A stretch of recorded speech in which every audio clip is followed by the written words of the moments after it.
Good morning, everyone. Welcome to NorthStar Community online and in-person service. So glad to be here. It's always an exciting time for me to share with us about recovery and God's love and everything in between. So today is first Sunday of Lent, so for us that are church people, we may understand what that means, but for others may not. So Lent is really a time we set aside each year to remember the love that God poured out through Jesus Christ. He came here to forgive us of our sins and to defeat death and to create that loving relationship with God. And it's important for us in recovery because, as we know, we have a hard time with ourselves and all the shame and the pain that we've experienced in our lives and the pain we've created in our lives and pain we've done to others. So we have a whole lot of that going on. So Lent is important for us to understand, and you know that God sent Jesus here to die for our sins and to give us eternal life forever with Him later. So it's a pretty good thing. And sometimes we hear it so often we assume it, but if you think about it, what a miracle.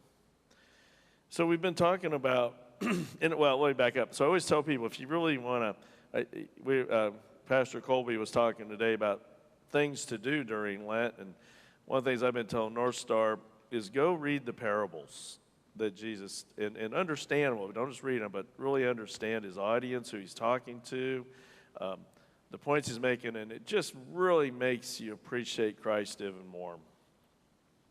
And so today I'm going to read Matthew 20, and I'm going to come back. We're talking about that wonderful world of regret. It's such a great thing to have to think about our regrets. It's such a wonderful thing to have to look back on things that we just really sorry we did. But the point is, what I hope we're getting from this is that we're going to figure out that most of our regrets are based on some fallacies. They're not real. Certainly things happened that we have regret for, but the way that we punish ourselves even more with it is what's helpful for us to learn. The assumption I always have with again, if you're on here with me, you're in recovery at some point. If you're in recovery, I'm guessing that you have a large backlog of regrets, which also means you have a lot of toxic shame, which means you have a lot of self-loathing. All that comes together to really create addictive thinking and addictive behaviors. Often you hear us talk about everyone has hurts, habits, and hang-ups. I hope that you can hear that in a loving way, that you're not alone, that you're human, you're not perfect, you never will be, and God loves you.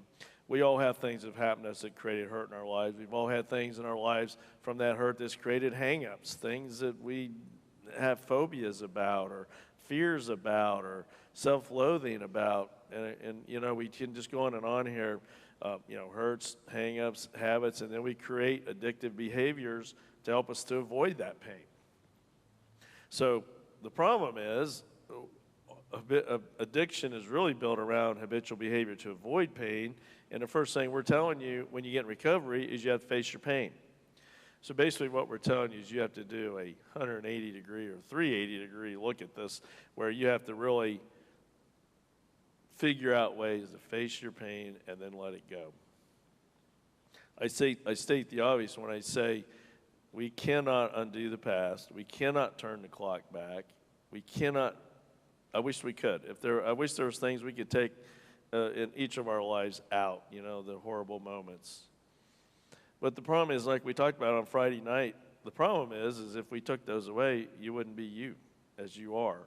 And so recovery is such a beautiful process where we come to recognize the regrets of our past, but we don't just forget about them and shut the door to them, but we learn from them and we move on. And so I think one of the big things for us, I think, is I just really believe we're built with a spiritual need.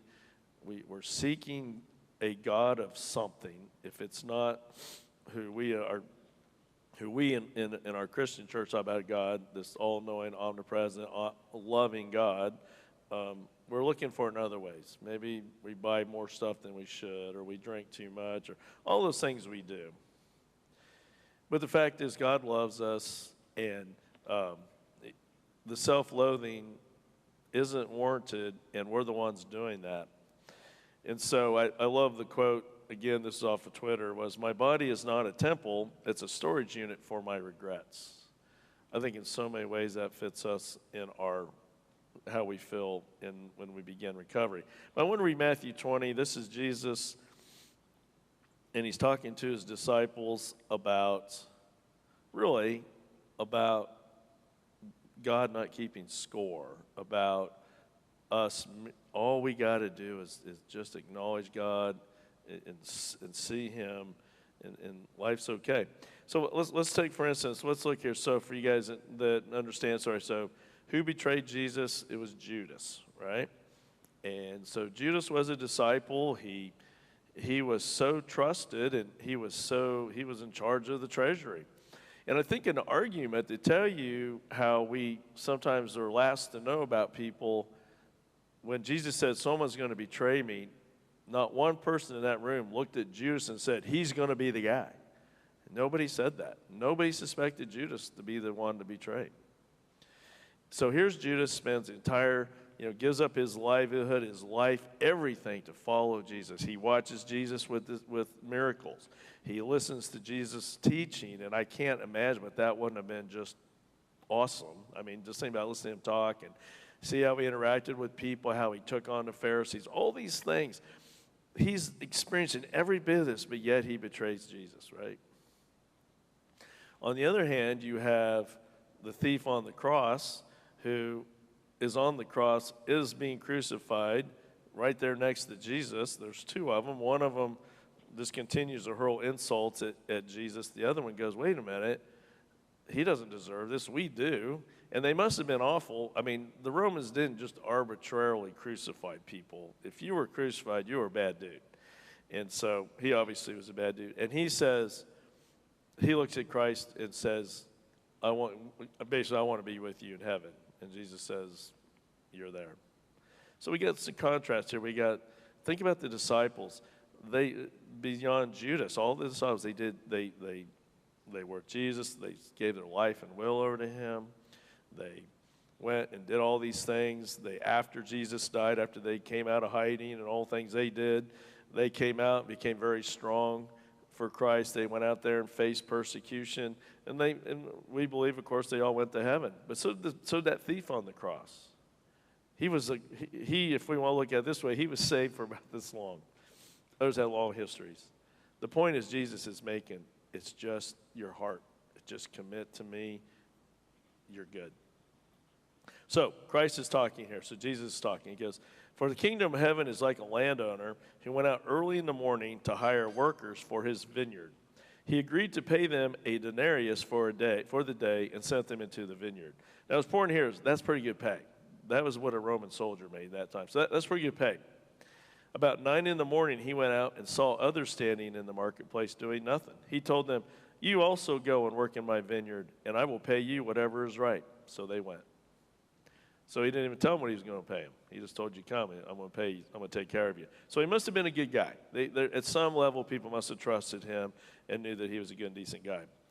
He went out again at about noon and about 3 in the afternoon and did the same thing.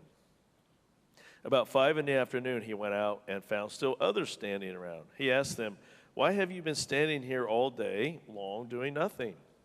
"Because no one hired us," they answered. He said to them, "You also go and work in my vineyard." And again, notice he didn't tell them how much he was going to pay him. They just went. So again, he must have been a pretty decent guy. When evening came, the owner of the vineyard said to his foreman, "Call the workers and pay them their wages, beginning with the last ones hired and going on to the first." The workers who were hired about 5 in the afternoon came, and each received a denarius. So when those came who were hired first, they expected to receive more, but each one of them also received a denarius. When they received it, they began to grumble against the landowner. "These who were hired last worked only 1 hour," they said, "and you have made them equal to us who have been borne the burden of the work and the heat of the day." But he answered one of them, I am not being unfair to you, friend. Didn't you agree to work for a denarius?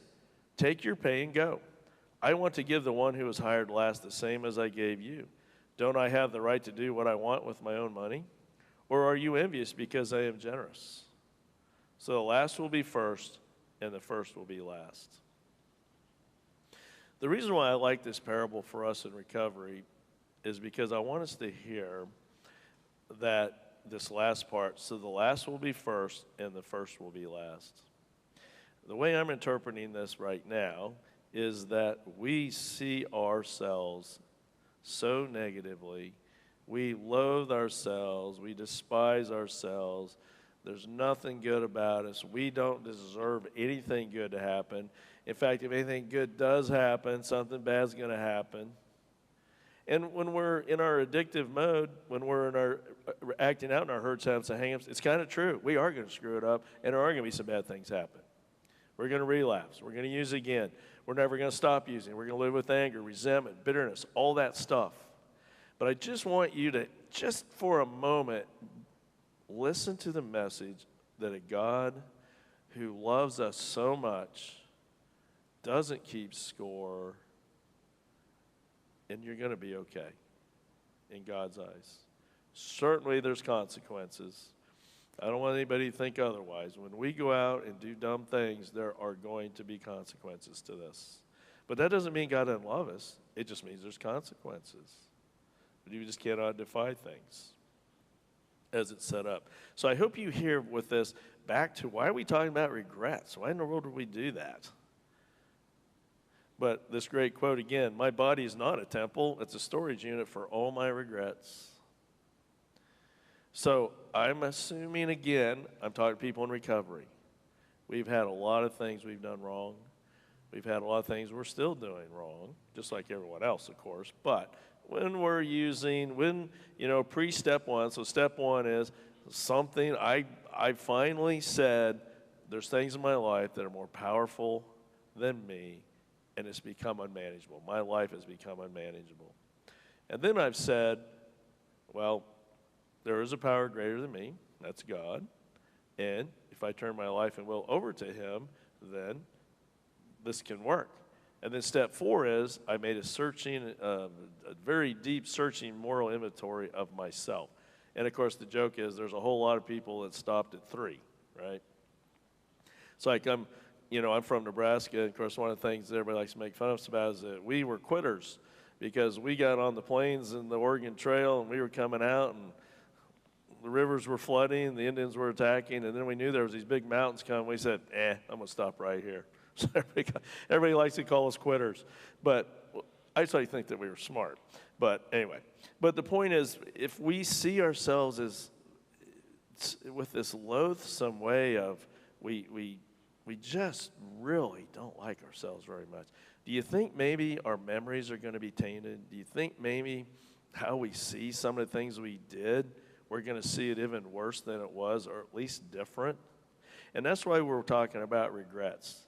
We make that searching inventory of all the things that we've hurt people and all these things we've done. And of course, later on, and we make amends to people. But we have to do this inventory. But the problem is, for many of us, when with regret, we create a very unreliable memory about what our past, some of the regrets are. So this book I'm reading about, Regret by Dr. Daniel Pink, hard to not remember that name, is he says, regret is not dangerous or abnormal. It's a deviation from the steady path to happiness. It is healthy and universal. It's an integral part of being alive. And so when we talk about, I have no regrets, I have no, I hope you do actually, because it means you're a good and decent person. It also means that you've taken some risks in your life and you've tried some things. The regret that I think a lot of people have is actually the other side of that is they haven't done anything in their lives. So regret makes us human. Regret makes us better. So here's what we have to understand. Here's the regret, this concept about regret that we have to understand. And this is that we can visit the past and the future in our minds, and we can actually tell a story that never really happened. Now, it did happen. It's not fair to probably say it didn't happen, but how it happened is what we don't have very reliable memory on. So we are both seasoned time travelers, and skilled storytellers. We take those two skill sets, we put them together, and ta-da, we have inaccurate view of our regrets. So again, I've talked about this, and I will try to remind us about how we see things so different than what they were. Or I think for many of us, because of our toxic shame, we leave out big parts of regret stories and we add in more regret on ourselves. So again, for you out there that have those high ACE scores, you had a lot of childhood abuse, childhood neglect, unfortunately sexual abuse. Some of you, parents were alcoholics themselves or drug addicts. Or some of you, I think we can talk about what I see, your ACE score is not so high from your childhood, but your early adulthood, you have tough stories. So wherever it is, you have trauma, and you have abandonment issues. And what we have to do is figure out ways to look at that in ways that make it realistic so we can move past it. So I see people who are self-esteem is shattered by PTSD, which is post-traumatic stress disorder. What we do is, what are the symptoms of PTSD? Broken relationships, because I can't bear the thought of loving someone again and being harmed again. If I'm agitated, I'm doing okay, then I suddenly start getting agitated. Or I get people around me, and all of a sudden I get real agitated and angry. I'm depressed. I'm anxious. I have my muscles are tense. For any of you that always use the example, if you go to a chiropractor or massage therapist or whatever, and you're trying to get, something's wrong, and they go, well, you need to relax. And you go, I am relaxed. That's muscle armoring. I am bracing for the next bad event. I'm wondering what's going to happen next to me. I don't have a real hope for the future. The best I can hope for is getting through today. So take that thinking, and what do we take? We take all that together, and either we become really angry at everybody else and blame everybody else for our problems, or we blame ourselves, or both. And so what I see so often is I see people who just beat themselves up, and oh my gosh, they're just over and over, when the fact is all they're doing is displaying PTSD symptoms. I'm not making PTSD an excuse. Make sure you hear that. It's our job to recover from this. But it's hard to recover from it if you're not even aware of it. And so with regret then, think about it. I'm coming from this point of view of negative view of myself, this self-hatred for myself, and I've done so many things that even make me even better at hating myself. And so I look back at my past, and let's use again children who were abused. The good news is, in our society, I think we've done a decent job where abuse victims don't see themselves necessarily as the cause of the problem. Like, they get it. They go, I know I was 7 years old. I know it wasn't my fault I was abused. But here's the problem. What do you think their memory is from there? I should have done more. Why didn't I stand up to it? And we heard one here tonight, where were my siblings in all this? All these memories, they're not accurate. It doesn't make sense for a 7-year-old to ask why they didn't stop abuse from happening to themselves or to someone else in their family. Adults are much bigger, stronger, meaner, nastier, faster, smarter, and add in rage or drunkenness, and you got a real recipe that a 7-year-old's not going to stop. Not going to happen. And one of the things that's so fascinating is, in Dr. Vander Kolk, in his book about the body keeps its score, he says, I have seen hundreds of kids that we have removed from a wildly toxic, dysfunctional, abusive families. Every one of them returns back to their home. We can set them up, and in the most perfect setting with a foster family, they still want to go back to their parents. That's powerful.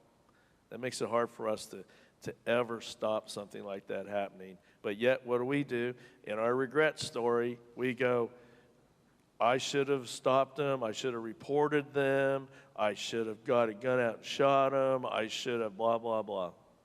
No, you're 7 years old. You weren't capable of that. You didn't have sophistication for that. You didn't understand adult thinking then.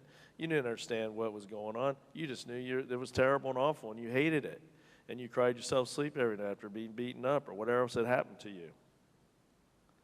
Do you see how we take reality and we turn it into a false statement? And then what do we do with that? We don't say, so what we try to get us to see in this regret is you were a victim. You weren't the one to stop this. I wish you could have, but you weren't. Let it go. Quit living with resentment and bitterness towards yourself or towards maybe other victims in all this. Try to figure out a way to forgive if you're safe now, which I hope you are as you're sitting here. If you're not safe, you need to get out. But our seasoned time traveling with our wildly effective storytelling, do you hear how damaging this is? And the other thing that we have to put into this is that research shows, and again, it suggests this, is that our memories are based on how we're feeling about ourselves today. So if I'm feeling depressed, sad, and angry, do you think I'm going to look back at my childhood and think of those happy, wonderful childhood memories? No. I'm going to look back and I'm going to put a negative spin on all that. If I'm feeling really good about myself and things are going good and I'm liking what's happening, I'm going to go back and look at some of the memories and I'll probably idealize them. Neither one of them are accurate. We are not DVD recorders that we can just put it in and play it. That's not how it works. So what we have to understand is the spin we put on things, the spins we put on this that make it so inaccurate and damaging. And a couple things we do that hurt us in this is with our twin abilities to travel through time and rewrite events, two things we do is we compare and we blame, right? And what we do is we give our comparisons about other people, about ourselves, those things create so much higher regret scores. And of course, if we blame, regret is our own fault, not someone else's. That one influential study found that 95% of the regrets that people express involve situations they controlled rather than external circumstances. So we have to understand the difference between disappointment and regret. Disappointment is I have my favorite sports team and they lose. I'm disappointed. I don't have regret because there's nothing I had to do about that. Unless you watch the Dr. Pepper commercials, of course. But 82% of us have at least some occasional regret. So we have to just understand regret is big.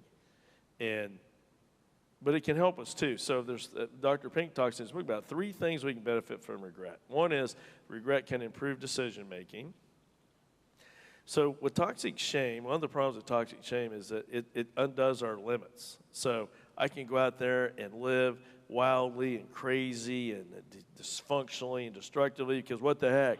Nobody cares about me anyway, all the way down to we don't do anything because we're so afraid. So you see how regret can help us look back and go, when I did such and such, I'm going to learn from that, and so if it happens again, I won't do it again. Regret can improve performance. If you have regrets about something you didn't do or you wish you would have done more of, the next time this opportunity comes up, you can say, okay, I learned from my last one. And regret can deepen meaning. It can help us to see life with more meaning, and we can get rid of the regrets if only, and at least, and really move more to gratitude and wisdom. So there's 4 deep types of regret. I want to talk about these just briefly. There's foundation regrets, boldness regrets, moral regrets, and connection regrets. So foundation regrets arise from the failure to plan ahead, to work hard, follow through, or build a stable platform, right? So again, we talked about this last week. This is the ant and the grasshopper. Ant's out there trudging along, doing all things he's supposed to, collecting food and all that stuff. The grasshopper's over there fiddling away and having fun and making fun of the ant for all the stuff he's doing. And then, of course, later on, the grasshopper's starving and the ant's fine, basically. I'm way simplifying this. Now, my guess is, for me, I think we should be a little bit of both, right? We do need to have fun and enjoy ourselves a little bit, but we also have to plan ahead. But too much, too little, that happens with us. And so often what we do, and this is where we have to watch ourselves, is negative attribution, is that we love to put a whole bunch of weight on explaining what the person's doing as opposed to the situation. And that's where we really can harm ourselves in the past regret.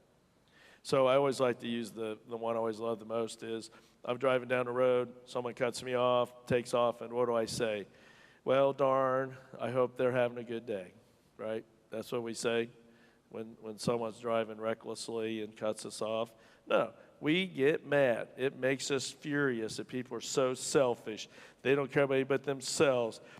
They're putting everybody in danger. They were probably texting. They were probably on their phone, right? See how we do all that? Now, the next day I'm driving along, and I accidentally cut someone off. I feel terrible. I'm like, oh my gosh, I'm so appalled. I try to wave at them, let them know I'm so sorry. Why did I do it? Well, I had a lapse of judgment, or I got focused on something else. But the fact is, I feel terrible about it. You hear the difference? Same thing happened. We put a whole lot of negative attribution on someone else, or we do it to ourselves, of course. Right? So think about it for ourselves. How many of us beat ourselves up for our past when we were kids if we'd just been more disciplined?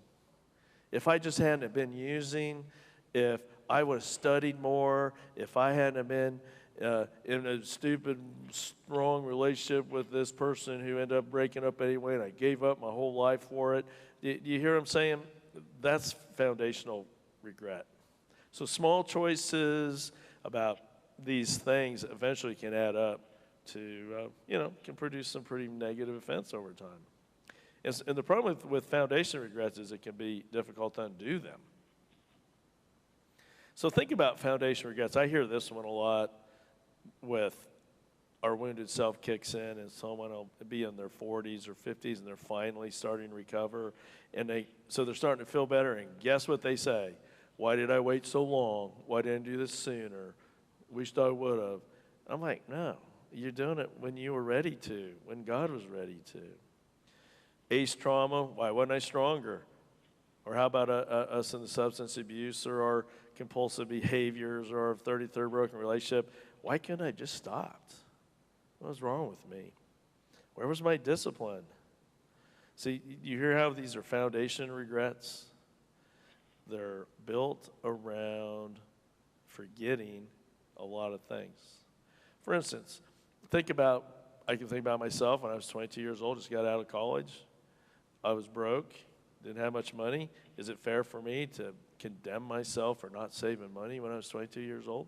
I certainly could condemn myself for it, but I'm forgetting a whole lot of other circumstances, right? So these deep structure regrets revealed a need, and they yield a lesson. With foundation regrets, the human need it lays bare is stability. We should have been more stable. We should have done more of the right things.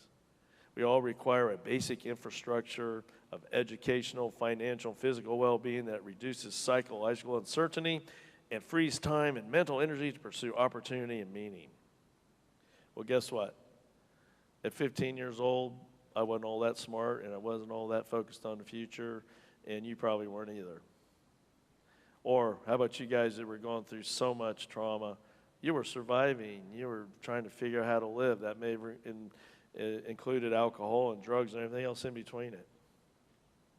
But the point is, for us to look back with regret on things like that is not real, and it only harms us. And it adds to our toxic shame, and it adds to our desire to use, as opposed to looking at things where maybe we weren't so bad. We did the best we could. So I'm going to end there today. We got 3 more to talk about, a little more in depth.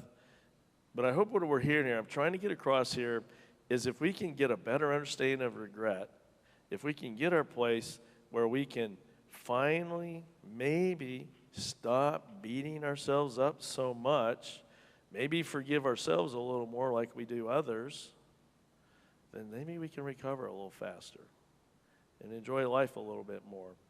We can't turn the clock back.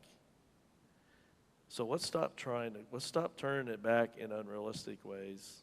Let's learn from some of our regrets, but let's stop beating ourselves up for it. So I thank you for coming today, and I'm excited about this subject. I think it's so important. It fits right there with step 4 in our AA language. And I hope it'll help us with that you can maybe take some of the judgment off yourself. So anyway, we meet on Fridays at 6:30, Wednesday nights at 6:30, and we also meet Sunday mornings at 9:30, and then, of course, this service at 11:15. If you come on Friday night, don't eat. We have awesome meals. They're not pizzas thrown on a table. Last week, Ribbon did lasagna. It was awesome. Week before, we had chili hot dogs, all this stuff. I'm not saying you're going to lose weight with us. That may be a problem if you're doing that one. But it's full meals. We're not talking about you don't need to go home first if you're working. Come see us. Love to have you. We have child care now. We've got 3 girls that are really great, and we were having kids come, and they seem to be having a great time down in the gym. And so we just love to have you come. So I'm taking away 2 of your excuses. Child care, we have that, and we feed you. So you don't have to go home and eat first. So we take those 2 away. So come join us. It's safe. We're not gonna tell you what to do. We're just gonna be here to help you and listen to you. And it's really amazing to hear some of the stories where we're seeing recovery. It's great to see. And so come join us. If you do want to contact me, my number is 804-746-5081. And you can also email me at csimpson@wgva.church. But reach out, talk to us, come join us. You're going to be thrilled when you leave. Maybe a little bit of pain, but you will be thrilled at the same time. So we always close with the prayer of serenity. And this prayer just is so wise about how we should look at life. And same with our regrets. We need to accept the things we cannot change. We can't go back and change things. But we certainly can have the courage to look at regrets in a different way. So let us close with a prayer of serenity. God, grant me the serenity to accept the things I cannot change, courage to change the things I can, and wisdom to know the difference. Living one day at a time, enjoying one moment at a time, accepting hardships as a pathway to peace. Taking, as Jesus did, the sinful world as it is, not as I would have it. Trusting that Jesus will make all things right if I surrender to his will, that I may be reasonably happy in this life and supremely happy with him forever and the next. Amen. Again, have a great week. Look at regrets a little differently, and thank you for joining us today.